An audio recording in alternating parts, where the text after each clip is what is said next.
I'm going to get started right now. Good afternoon and welcome to today's webinar, How to Be a Connected School Leader, which is sponsored by eSchool News. Today's speakers are Shannon McClintock-Miller, Teacher Librarian and Technology Integration Specialist for the Van Meter, Iowa School District, and Nicole Sharnoff, the Associate Online Editor for eSchool News. Pass things off to Shannon, I'd like to mention two quick things. Anytime during the presentation you have any questions for the panelists, please use the Q&A panel on the lower right-hand side of the screen. We will have a Q&A session at the end of the webinar, so just post them there and we will try to answer as many as possible in that we have given. And also, after the webinar, please be on the lookout for a follow-up email that should arrive within 24 hours after the webinar, and that one should contain a copy of the slides and a link to the archive recording of this webinar so you can review it again or pass it on to your colleagues. So now to start things off, I'm going to pass things off to Shannon. So Shannon, good to go.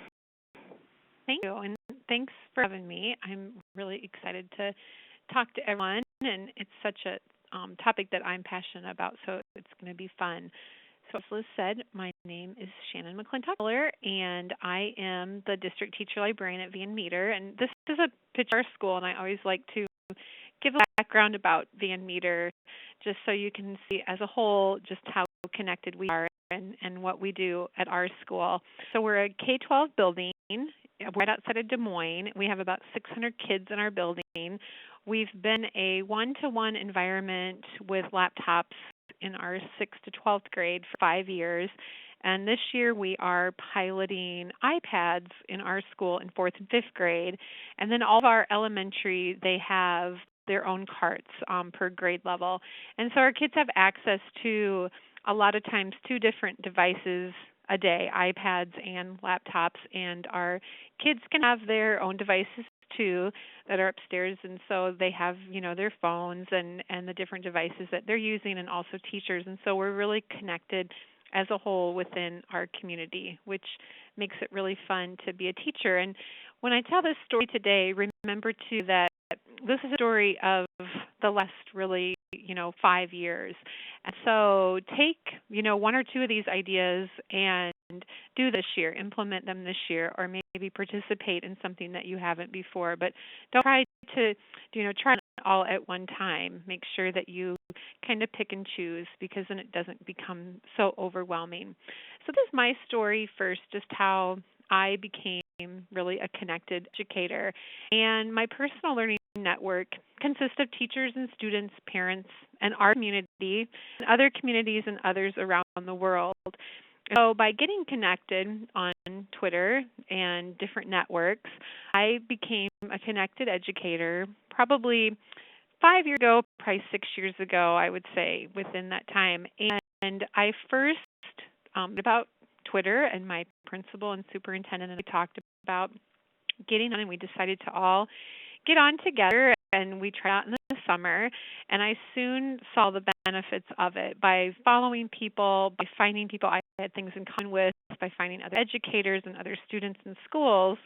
I became connected through a network that I had never been connected to before, and we set out by finding a group of teachers in Merton, Wisconsin, and they wanted to connect with their teachers too. And so we had a plan that we were going to do it really simple, as read a book on Skype. That was going to be our first connection.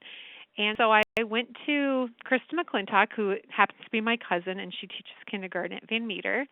And with a little encouragement, and I was very excited, and a lot of patience, I went to Krista and worked with her on that we were going to get connected with our 2 schools. The day that I walked into her room, Krista was a little bit leery. She had done things the way that she had done things in her classroom for a long time and was very successful and a wonderful teacher. And so she had, her computer wasn't set up and her projector wasn't, and so I grabbed the chair, and as you can see, there's a Tupperware container on it, and I put the computer on top of the big Tupperware container, and I'm like, we can do this without being all hooked up just on my computer. And we read Where the Wild Things Are together. And Krista is in the corner in that last picture holding the book, and this is the teacher in Merton, Wisconsin, and read where the wet things are. And then we went to the lab, or they came to the library. We had a lab at that time in our library, and they made their own wild thing. And we put them all together with the school in Merton and our kids and made our own little book that we were able to share. But it wasn't until after school when Hagen, this is my little boy Hagen, and he was in kindergarten at the time, we came up to the library after school, and Hagen got a book out that I had shown him a couple times, and he said to me, "Mom, look at where my new friends are. They're in Wisconsin, and this is where we are in Iowa." And so Hagen and I went down to Krista's room, and we told her, he said what he had found in this book and how much it had meant to him, even as a 5-year-old. And that's when, Krista and myself and others in our school really saw how powerful connecting and communicating with new friends in places that could really be to our school. So 3 years later, and actually 4 years later now almost, we had a time in last September that Krista came to me, and she said that she wanted to try to connect with Mercer Mayer. And so as a teacher that she didn't really see what the power of connecting was. And 3 years later, she saw that by bringing someone that they were studying in their classroom to her kids, that it could be a really powerful learning experience and just an experience around to them could be. And so we made our own book, and I thought, if we're going to have Mercer Mayer and try to connect with him, we're going to have to do something spectacular. And so we made a little critter book with the kids, and they made their own illustrations, and they recorded their voice over it in Little Bird Tale, and we put it on Mercer's Facebook, and we waited and waited for him to respond. And finally in January, Mercer responded to me on my Facebook, and he said he would love to Skype with us.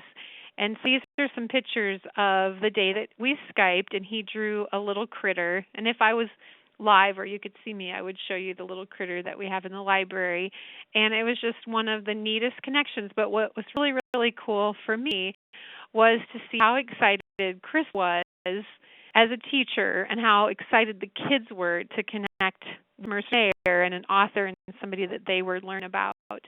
So that's just one really simple story and kind of the beginning of how we started out as connecting at Van Meter, and it's grown so much from there. Today we Skyped with Governor, with the 4th graders, and we have some Skypes this week with authors, and we've Skyped with some people who are doing coding called BotLogic. We've been Skyping with them and learning about coding in 3rd grade, and just constantly finding those connections for our kids, for our teachers, and me, just like all of you, why you're here today, is to find out really how you build that personal learning network and how you can become connected and learn more yourself about different ways you can connect and organizations so you can bring these connections to your school community. So how do you build a personal learning network? And this is something that I still work on, and I still find ways to find these connections. But the way that I have done it, really the biggest thing that I have used is Twitter, and just getting connected on Twitter and finding people said that I had things in common with, or that maybe doing projects that I wanted to do, and slowly building my personal learning network in the beginning was really about finding that niche that I had, and it's grown from there because I've expanded even what I thought that I would be interested in. But by having an account for my personal, and then this is for library, it's just the Library Voice. For having it for our library too, we have found lots of really great connections with our libraries, with other librarians and students, and also with our school community, with our parents and teachers. We have a account on Twitter. One thing that I highly recommend that you do, I find that so many people, when they say that they don't understand Twitter and they can't stay organized, is they haven't used anything like TweetDeck or Hootsuite to really organize what they're seeing on Twitter. And so this is an example, just a screenshot of my TweetDeck, and it shows what I follow, my favorite friends, and if I follow a hashtag, like here I'm following IL, which is Iowa Teacher Librarians. I would conference over the weekend in Buffalo, and I had that in a column. Whatever you want to follow, you can follow in these columns. And if I was on my computer, I can move that way over to see even more columns. It's up to you what you follow. If you want to only follow 4, then it's your personal learning network, so you can do that. Following those, I can stay organized and see exactly who's mentioning my name or maybe a hashtag that I'm following. And then on the bottom, how I send out tweets, because I send out quite a few tweets just that are even resources in the morning, for example. And when I find these, I use what is called Hootlet, and it's from Hootsuite. And it's very easy just to drag it up into your bookmark toolbar so you can use it really quickly when you want to send a tweet. And so, like, I made a little example of the eSchool presentation just that was in Google Drive, and by clicking on that, then it automatically generates the tweet for me, and I can add what I want to the end of it. But that makes it very easy to tweet. You're not always, when you start tweeting, you don't have to make up every tweet yourself. There are tools like this that are very helpful, just like if you had an app on a phone too. You can retweet, and you can, if you're reading something, you can tweet a picture in Instagram, Facebook. Anything that has something that automatically generates them for you is a lot easier when you start getting connected on Twitter. We have one for our school, and part of my job is to use social media in our school to, if it's announcements or if we're at a game or if it's saying good things that we are doing in our school events, and not just me, but our administrators were all tweeting from that one account. Really nice because we have a hashtag for our school, but we also have an account that we send things out through every day. And so that's kind of a nice way to keep the tweets together so parents can look back also and see what they are doing. And on the left-hand side, I just have an example of what it would look like if you followed like hashtag Van Meter. You see pictures, you can see tweets, you can see events that have happened, and they're all in there together. So I really like using the hashtag Van Meter, and that's been really successful for our school. This is an example in Twitter of lists that you can follow. So when you get connected on Twitter and you want to know who to follow, you can go to people like myself or other people that you might know that are active or successful using Twitter, and look at some of the lists that they follow and the lists that they've created of other people. And so I have on the top, on the left-hand side, I have my list of people, are different lists that I follow or that I have created. And then underneath, on the right-hand side, I think that Tom Whitby has a great list of people to follow. And so by following this list, I think there's like maybe 130 or something on Tom's list. By following this list, you have an instant PLN by following these people of people that you're going to really get great things from. And so I would recommend looking for lists like from Tom or from other people, like I said, that you know who are active and using Twitter in the way that you want to use it. When I first started, I went and I looked at like who Valenza was following or who Gwyneth Jones was following, and I still do that. Look for people that maybe are teacher librarians or people that have things that I want to gain something from to build my personal learning network. Another place that I have built a network that I really a lot from is within Diigo, and Diigo is a social bookmarking site, and it's great because you can follow people and they can follow you, but you can also go to groups and you can follow different groups. And so I follow, it says 57 groups, and some of them aren't very active at all, or some of them are maybe ones that my kids and I have created at one time and we don't use anymore. But the ones that are really active, like Diigo Education and EdTech, they are really nice because I have it set up where I get a list of things that people in that group have bookmarked. I get it every morning, so I can get really good resources that are new to me or maybe things that I want to read or tools I want to use every morning that I can then share with my network. And I share things with my school all the time, with my with my kids, with our teachers, with our community, and just on Twitter to my whole personal learning network. But this is, I highly recommend if you're looking for a place to get good resources, is to sign up for some of the groups within Diigo, because they have some just great things that everybody is constantly sharing on there. Another place that I find that I get good information from that I can use every day with my kids, especially my elementary, is Symbaloo. And Symbaloo is also a social bookmarking site, except it's very visual. And for those of you who haven't used Symbaloo, it's a little picture up kind of under Matt Gomez's profile, and Symbaloo is the tiles are different links, and so it's very, very visual. But the great thing about it too is that you can follow other people, so you can follow their profiles. Like I just clicked on the little down arrow and went to profiles, and I just put in Matt Gomez for an example because he's somebody that everybody should follow on Symbaloo. And it's great because you don't have to then recreate the web mixes or the Symbaloos that maybe you're going to use. And so like Matt has one, for example, of just all ebooks that are free online. So that extended my collection in my library because it gave my kids another place to look at really awesome resources that are free online and books that they can listen to and read. And also just create, like I just created one for keyboarding. And so instead of recreating one that if you're going to integrate keyboarding, say, into your elementary, you can go to my profile and you can look up the keyboarding one and add it right to your Symbaloo account. And it's as easy as that, which is really, really great. So I recommend also following people and building your network in Symbaloo. LinkedIn is when I started getting connected on LinkedIn, I didn't really see what I was going to get from it. I knew that I was going to, keep kind of a portfolio of my work and connect with people.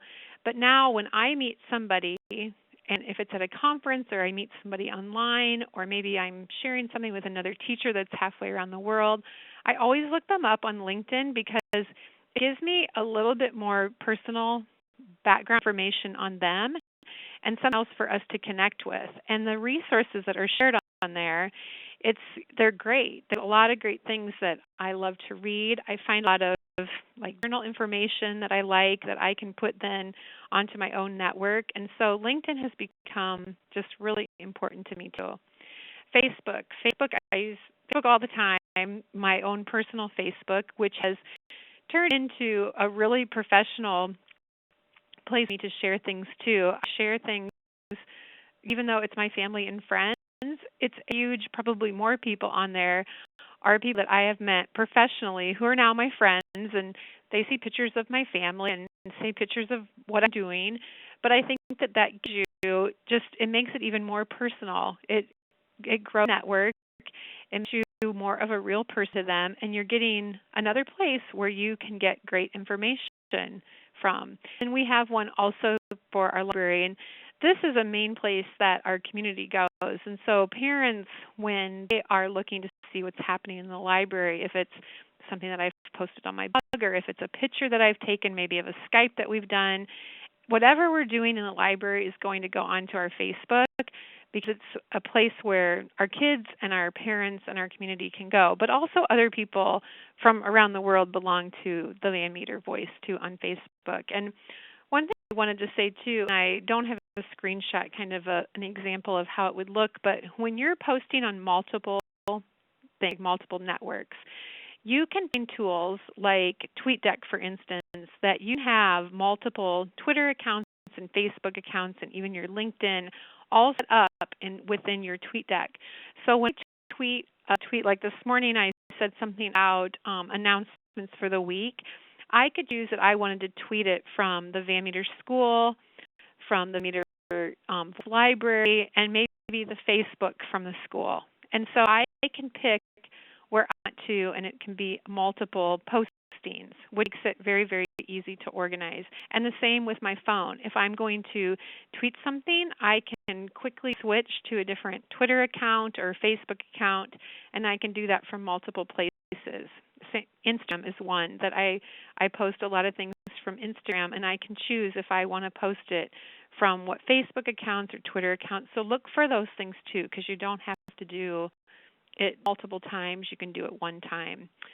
Blogs, they're another place that I find great connections. And I find so many great ideas from reading people's blogs, and I just really enjoy reading ideas and the stories that other people have to share. I blog at the Van Meter Library Voice, and I love blogging. I love to write, and so this has become really my outlet for all of that.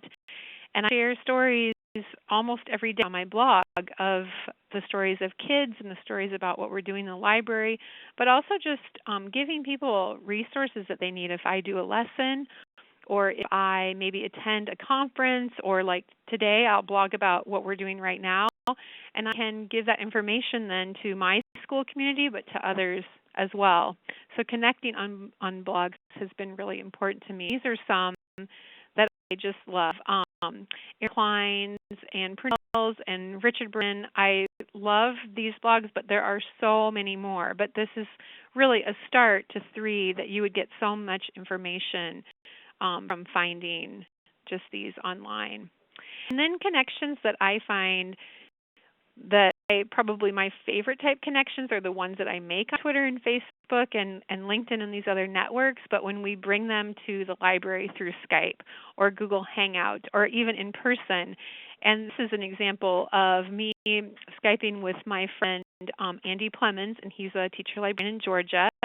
And the picture way on the left are our kids over in Van Meter, and they're Skyping into Andy's school, who is sitting in the chair, and we did a blogging lesson. But just really powerful, and it's part of the way we do things at Van Meter. The kids see this as their network, and that's the main place that they really get their network from. And like I said, the face-to-face connections, we've had so many people that have come to Van Meter that we know, Eric Schiniger and Bill Brannick, and the people on the horse, that's my daughter, and Bill and Dana Brannick. And we met them, my principal at the time, Derflinger, who's now our superintendent, and John Carver, who was our superintendent.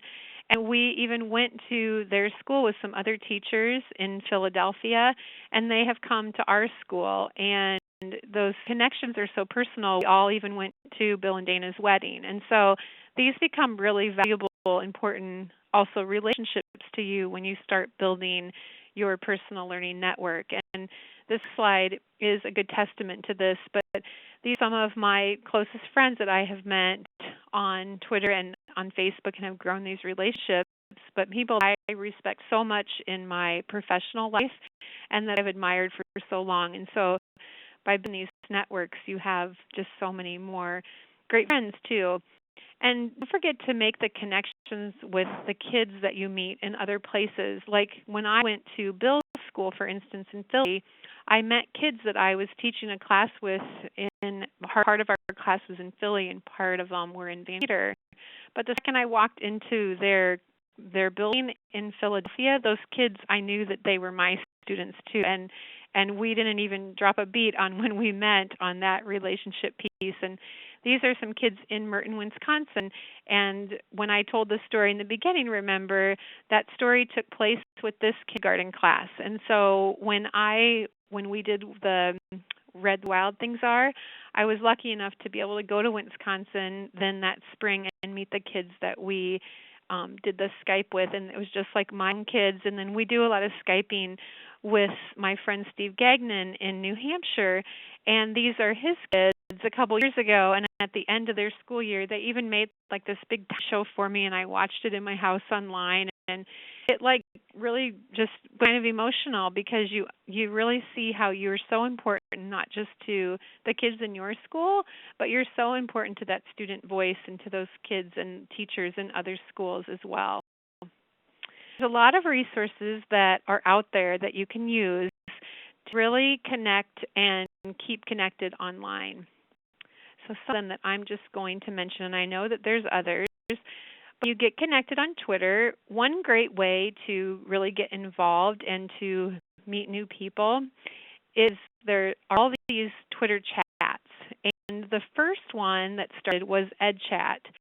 And I'm going to show this slide and go back. But this is a slide of EdChat, and they also have this website. But it meets on Tuesdays twice a day, and it's an hour-long conversation, great conversation on Twitter. And so you're using Twitter, having the conversation and using the hashtag, you're able to participate. Maybe you just want to, at first, just follow along with what they're talking about.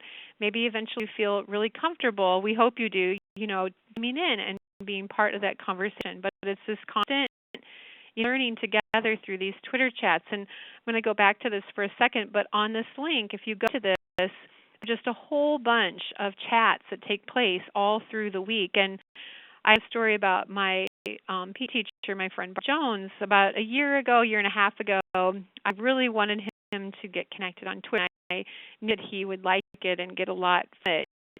And he was a little leery, but he found a PE chat and he started meeting people. And I'm so proud of him because yesterday he actually presented at a conference in Iowa about using Twitter. And so through getting connected on a chat, he was able to also find the value in that for himself too.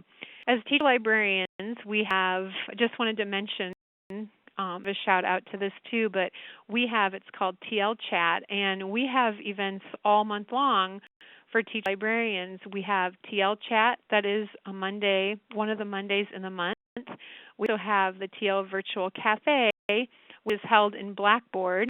And there's always this great presentation for an hour that just really rocks. It's always about something that you really want to learn about, and it's fun to be in the conversation.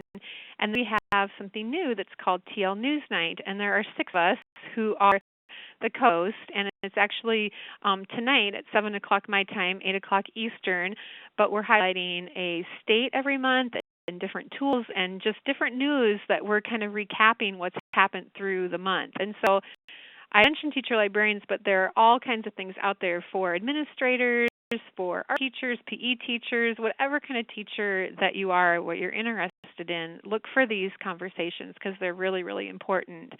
eSchool News, I wanted to mention they have wonderful events like this one that we're having right now, but you can find them on their website. And I highly recommend that you check out their webinars, and it's very easy to register for them and see what they're about. We did one with School Library Journal this last spring. I did one that was a 4-part series, and these are all archived, and they're not just for teacher librarians. They're about the Common Core, about administrators, connecting with administrators, just really wonderful things that anybody can take away from it. And so you just go to slj.com, be the change, and you can find those archives there. So K-12 always has wonderful webinars. I love these. I love learning about, this is one that I just took a screenshot of about digital storytelling, or they have great ones about using iPad apps. And so check those out too. And right now, today, it actually started the 2-week-long K-12 Online Transforming Learning Conference. It's all online. And last week, I was fortunate enough, I had the pleasure of doing the pre-conference keynote, and that's archived on the site as well. And today they started. I can't wait to go home and really check those out. But here's the schedule, and they go for 2 weeks now. And so they are wonderful, just lots of great hosts and lots of great people. And then Classroom 2.0, they have wonderful things too throughout the year, but this month especially being Connected Educator Month, they have some really great ones that I can't wait to check out as well. So a few tips for using social media to enhance your professional learning without becoming overwhelmed, because I know that it's overwhelming at times, and a lot of times people say, well, you must spend tons of time every day using social media and keeping everything organized. But I think from a few helpful little tips that I can help you maybe become a little more organized and feel more confident about using it. First one is make it part of the way that you do things. I do that saying that I have my iPhone with me all the time, and that's how I do a lot of tweeting. I take pictures and use Instagram and Facebook, and I make it really, really easy to access all the time. And so I don't have to go to my computer. I don't have to go to different devices. And like I said, you can have them where you can be tweeting or posting things, pictures on different accounts. But make part of the way that you already are doing things. We knew iPad, Instagram for our library, and I have an iPad for the library that's in a tripod holder, and the kids use it all the time for recording and taking pictures anyway. So we started a new Instagram for the library. So now I can have my iPad holder and my iPad with logged into that Instagram just for our library, and students as young as kindergartners can take a picture and we can post it together, and we can have that instant network. We're sharing things. And so it's just so easy to do, but it's not always me then doing that. So I'm able to have them contribute to that too. Find others who can add to your professional life: teachers, librarians, administrators, educational leaders, things that you're going to get, something from. So if you're new to Twitter or you haven't ever tried it before and you think it's just all these celebrities saying things, you have to go out and seek the people that you want to add, or the hashtags, or the places that you want to follow. Make it all about what you gain from it. Hashtags that you like TChat or IOTL. Go lists that I gave you and find some that are really important to you that you're going to get something from. Include a school community in your PLN, just like the story about the Instagram. By having that, I'm able to include all of my parents and my community and my teachers and students. But I am collaborating online. I'm making these connections for our community, for my job, and for my kids, because I want to bring things to them, and I want to bring experiences and resources to my teachers too. So that's the main thing for me, is what I can bring to my community. Seek out mentors. Seek out people like myself and people that you see on Twitter who maybe you gain something from, or that you respect and you want to learn more from, and reach out and ask them. We're all on Twitter because we want to want to have a personal learning network. And so reach out and ask people for help. Embrace their help when they, tell you that they will help you, or Skype with you, and take the time to do it. And also, someday then you can come back and you can be a mentor to them as well, to someone else too. Spend a designated time each day to social media. I think this is really, really huge, because we don't want to forget about the people who around us are the most important. And I think anybody that uses social media can be guilty of this, me, myself.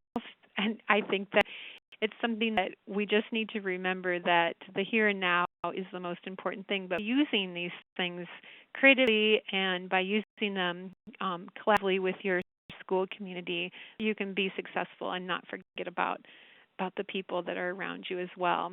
So these are the keys that I think that we all should embrace to become a connected educator. And by embracing these, you can become a connected educator too. I've had tons of opportunities and tons of new relationships and friendships and experiences by being connected the last 5 years, and I wouldn't go back and trade it for anything, because I'm glad that I did it. It's really changed my life.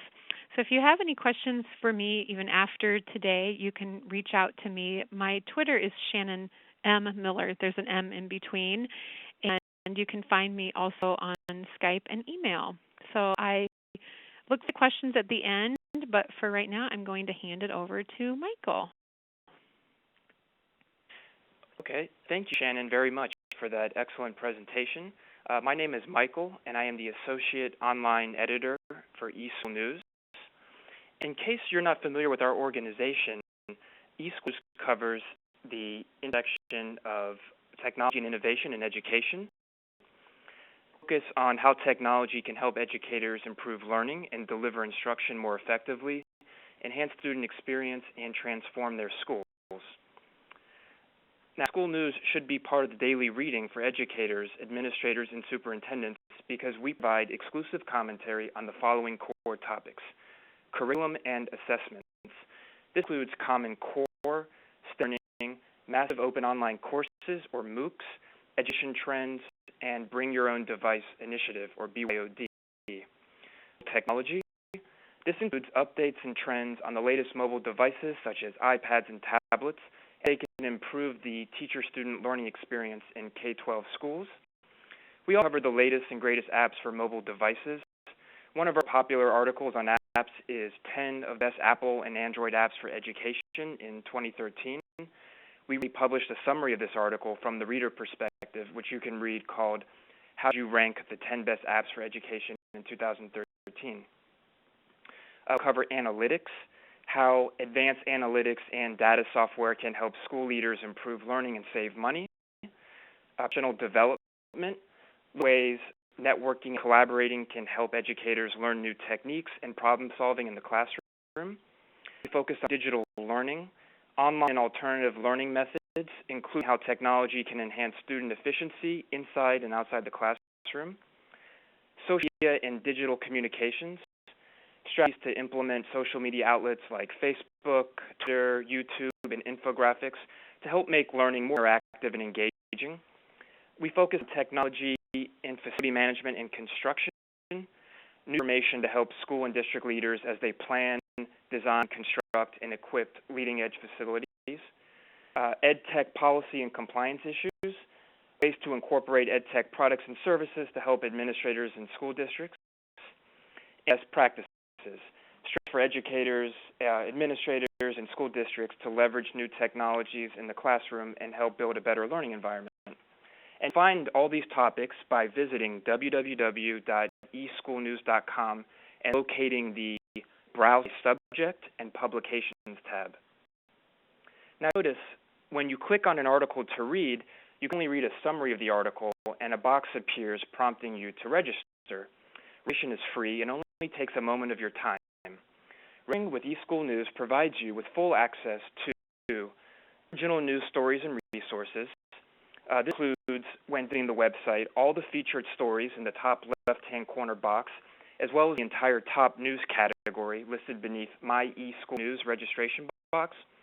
You can also find all the top news in the Home tab at the top of the page. You receive access to all special reports and education resource centers. Special reports, which can be found in the Publications tab at the top of the page, feature latest commentary from eSchool News staff and contributors on a variety of practices, ranging from adaptive blended learning techniques in the classroom to using new technologies to combat bullying.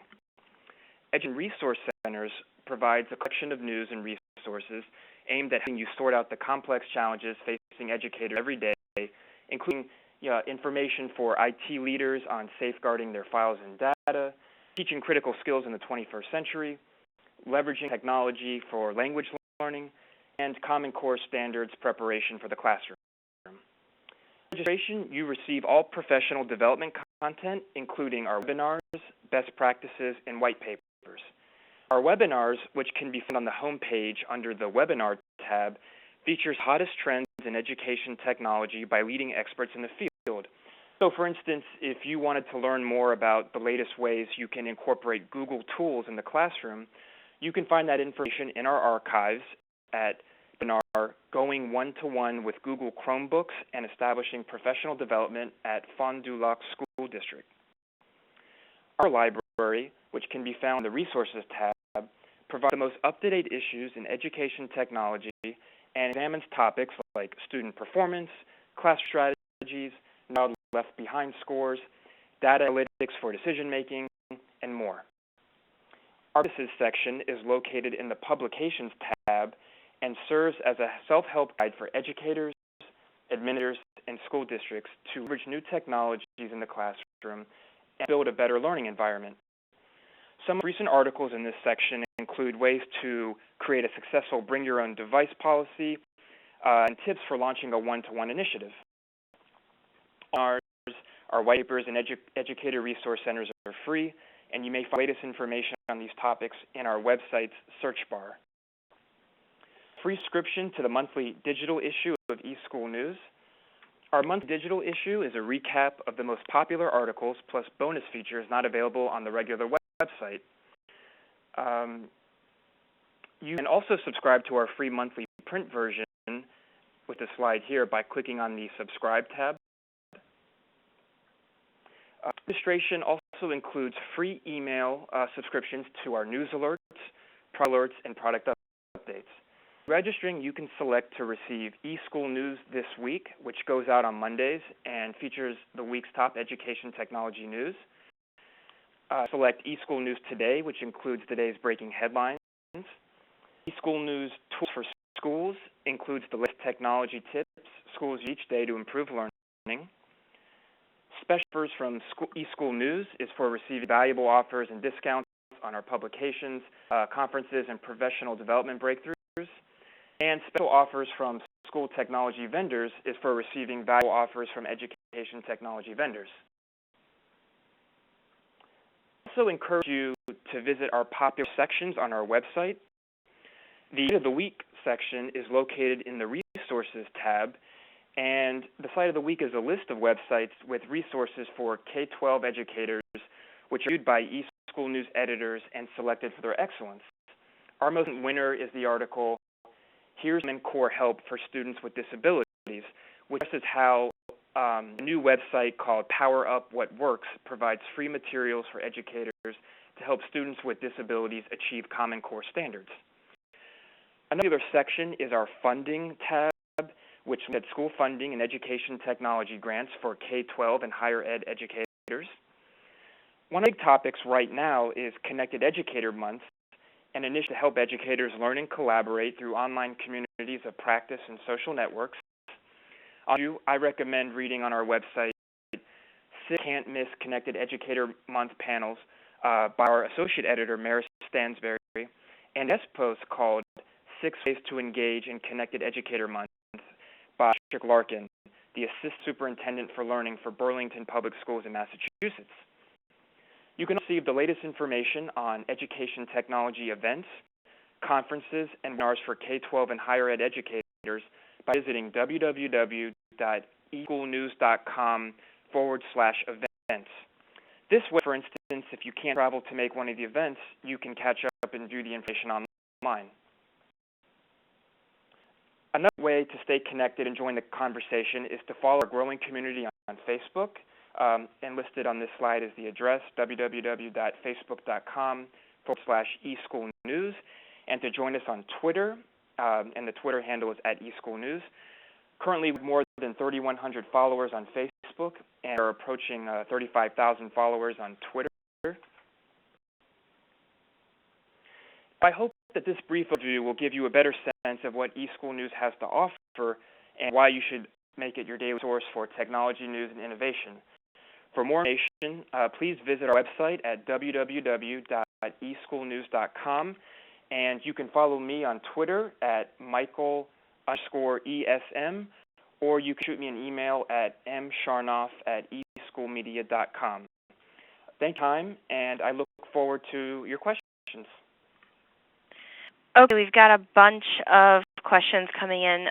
First off, thanks, Michael and Shannon. That was great. So I'm going to start with some questions. And a lot of people ask the same questions, so I'm just going to kind of compile some and add some. So first question, I think both of you could actually answer this question because both of you use Twitter and social media. How much time would you devote to being on Twitter each day, or like how much time do you devote to social media each day, and how do you manage it all and make sure you're not, spending hours doing the same thing? Well, I'll answer it first. It is very easy, I will say, to spend lots of time using social media and being connected, especially when you enjoy it so much, and your friends are there too.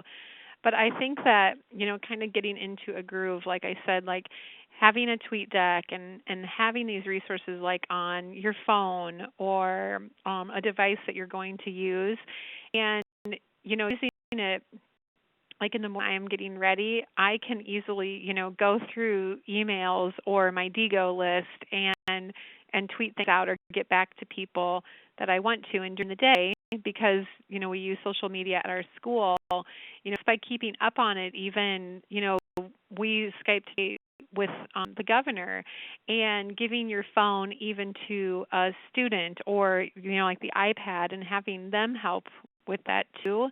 I think is a good thing because it can get really overwhelming. But I would say on an average, I probably spend, if you did it all up, probably at least, I don't know, 5 minutes to an hour using social media a day. But I'm not just sitting there using social media. It's part of what I'm doing. If I'm writing, if I'm planning a lesson, if I'm collaborating with teachers or teaching. I mean, it's part of what I do things, and so I think that you have to kind of get into that groove and what works for you. I think that what works for me might be different than what works for Michael or what works for someone else. I agree, and just to kind of add to that, I think there may not be one set way, but I personally spend about an hour or so per day on social media, and this includes, searching influencers in the field, sharing content with them, posting articles, relevant articles, retweeting relevant articles, networking with the influencers. So it can be a little overwhelming, but I would say on average about an hour or so, and it might be helpful to document who you're speaking with just for your own purposes, like whether in a spreadsheet or a Word document, just so you can kind of keep track of all your contacts. I was going to say that in terms of some of the social media accounts I run for school news and stuff like that, minutes here, collectively an hour. A lot of people get the assumption that you must 5-6 hours a day on social media, but really it's like 5 minutes here, 5 minutes there. Collectively, it's about an hour. So as long as you have a couple minutes just to check in, it really helps. So it's a question. Is there any resources and people out there to follow via Twitter, Facebook, Pinterest, etc.? How do you plan and make decisions about who or what to follow? Well, I think that a lot of the people that I might follow, like on the same accounts, they might be somebody that I have gained a lot from Twitter. Maybe I've seen them talk about their blog, or I've seen pictures that they've posted on Instagram. Maybe I've seen that they have a web page or a Facebook page for their library. And so, a lot of the same people I have, it started with my Twitter network, and it's grown from there. Just like Gomez, I knew that he had great, symbol web mixes from what I saw on Twitter, what I followed on his blog. I'm kind of finding that I think you kind of find what people are good at from. It doesn't have to be Twitter. Maybe you've seen them post something on their Facebook, but it doesn't. There's no set recipe, rhyme, or reason for. It's totally personal, and that's what makes it so great. It's what works for you and who you want to follow and what you want to follow. Follow-up type to that question. Someone said that they inundated with the follow. Is there a tool that they can use to consolidate, gather their feeds from all of these different sources so they don't have to log into 10 different social accounts? Well, like I use TweetDeck, and so that's where I have all of my things, and not all of them, but several of them together. And so, it's not gathering them from. I go to my Facebook still, but you can have a column on your TweetDeck that is you're seeing your Facebook, feed, or you're seeing I can see if I get a tweet from the Van Meter School, since that's connected to Van Meter School too. I have that in a column where I can see those feeds coming in from what I'm following, and so that makes it a lot nicer. And the same as my their app on my telephone. I can see when somebody also tweets the school or they send a tweet to the library account instead. So that is really, I think, really super important to organize them that way. I think that Hootsuite does that as well. Comment on Hootsuite because I know we use that here. I was just going to say one thing I found helpful is when you're compiling, lists or people that you want to network with on Twitter, you can actually categorize people in, and I think Shannon kind of briefly mentioned that. So, for instance, if you follow someone who just focuses on Common Core, for instance, you can have, kind of like subdivisions, little separate tabs of lists on Twitter to separate the educators who just focus on Common Core, which I find that to be helpful. It can be, overwhelming if you just have everyone try to follow a bunch of people at once, but I find it helpful to kind of separate people into categories. It's easier to pull that information when you need to find it. I'll chime in on that too at the end. Like, it's nice because you don't have to have, like, say you have a list. Like, I have lots of lists that I have private, so you don't have to have all your lists, public for everybody to see. It's the way that you're organizing things. So, like, I have one, just for people who send out really good stuff on different digital tools, Web 2.0 tools, or maybe elementary teachers, and you can make them into categories and just keep that private so just you can see it. And I go back to those all the time, and how I keep them organized, just like Michael said, not just having the list, but then I have columns for those on my TweetDeck, so I can go to those really easy and just glance through, because I think that people do, before you get on Twitter, like, I follow thousands of people, and I have the question all the time, like, how do you keep up with that? I don't go back and read through all the tweets from the day from all the people that I follow, or even, I don't even look all the time at just my everyone that I follow. I might go to these different categories and see what they're tweeting, and that's how I kind of organize it and make it not so overwhelming too. Mm-hmm. This is a question that is going to be more geared towards Shannon. What would you recommend as a first step to connect with other schools in your local area? I think that how we started out in Van Meter is, even before we even started reaching out to other communities, we did it from within. And so Darren and John and Jen Seacrest, who she's now the elementary principal, she was the director of teaching and learning at the time, we got connected as as a collective unit, and we talked about who to follow, and we practiced sending tweets to each other, and we started out that way, where we could talk about it and dive into it together. And like for Skyping and connecting, we even did it within our school. And so I would read the kids in the elementary, like in a classroom from my office upstairs in the high school library. And just to get the teachers comfortable and me comfortable, and the kids, that's the main thing, is to teach them how to use these skills so you could be a connected educator successfully, in front of your kids and with your kids. And then we reached out once we found kind of that comfort zone for ourselves in our community.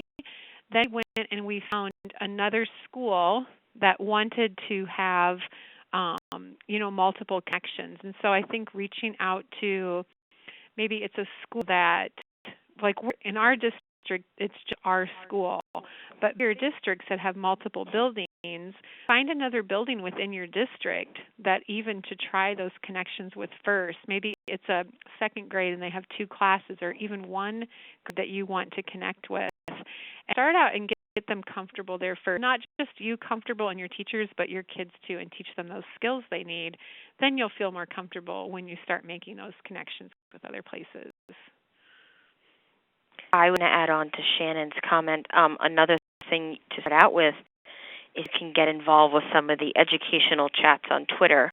I know I saw a screenshot that Shannon included with a list of different education-related Twitter chats, and I know that I have a link that I bookmarked as a very extensive list of various types of Twitter chats for education. There's social studies, teachers, Twitter chats, overall education Twitter chats. Would be happy to share that link with everyone if people wanted to have that resource as well.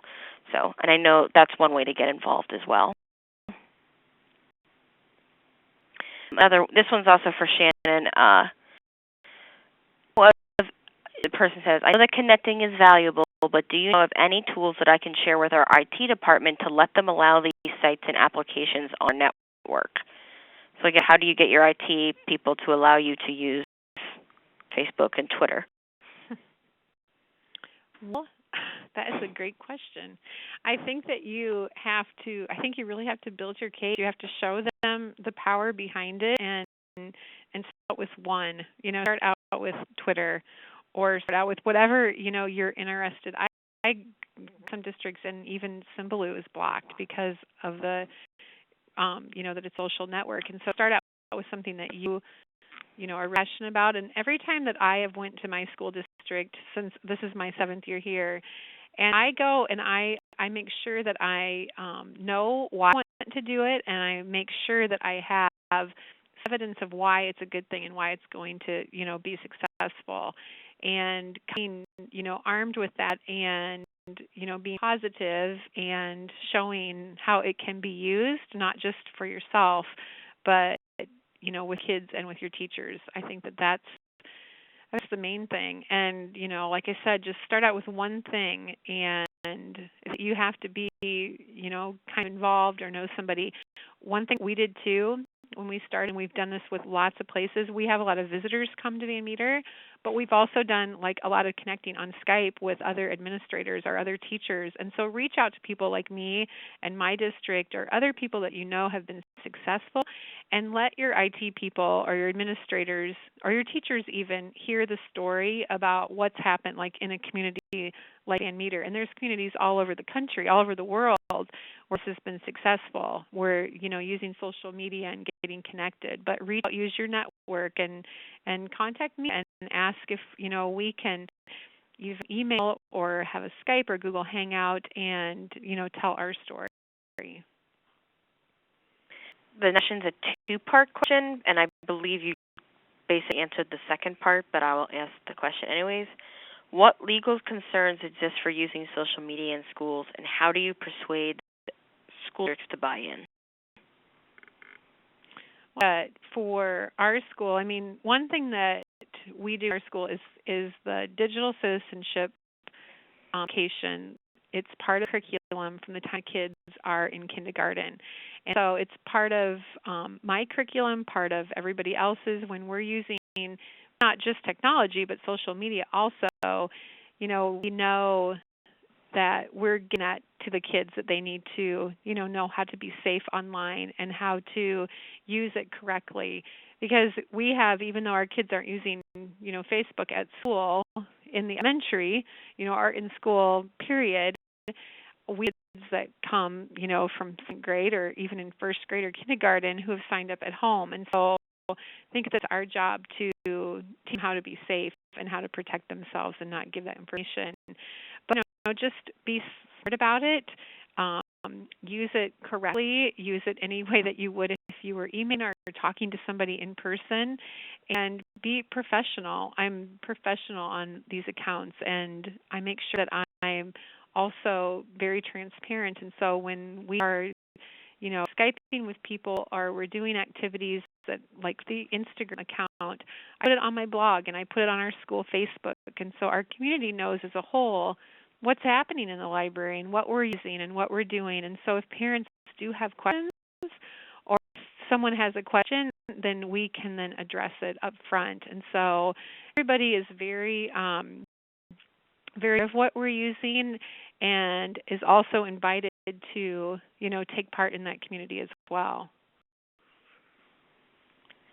Great. That is all the questions we have. Like I said, there were multiple questions asking the same thing, so we covered all of them. Thank you, Shannon and Michael, for your presentations today, and thank you all for coming to attend. As I said at the beginning of the webinar, be expecting an email. You'll probably get it by end of the day tomorrow. That will have a link to the presentation, a link to the slides, download the slides, and I will also add in a link to the resource of education Twitter lists for you all. You should get that by end of day tomorrow. If you don't worry. I promise it is on the way. So thank you again, guys, and make sure to attend some more webinars. We look forward to seeing you in the future. So thank you all.